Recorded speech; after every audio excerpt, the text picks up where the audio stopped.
Hola a todos, chavales, aquí ahora a tope comentando. ¿Y qué pasaría si llegas el primero en la empresa y aún no hay nadie? Por ejemplo, podrías ser el jefe y hacerte el más chulo de la zona. Bueno,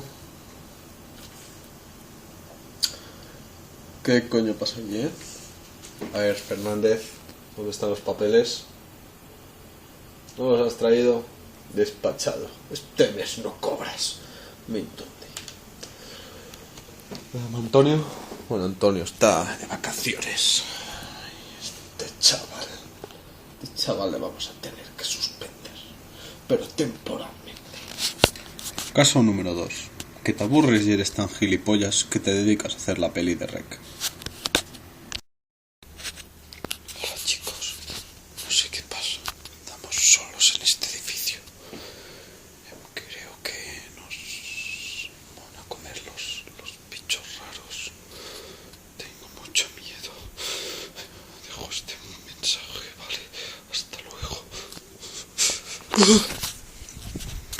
Caso número 3.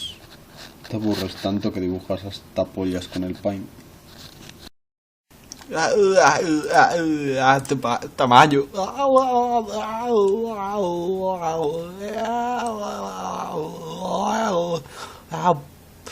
Super perfecto. Tiene la puntita los dos cojones. Vamos a dibujarlo pelos. Pelos. Estás copiando, tiene rubias. Pelos de polla. Mira, pues ya tenemos una polla perfecta.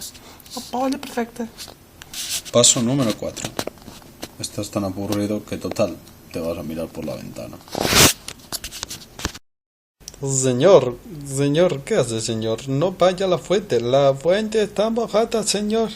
Señor, no vaya al puntito negro.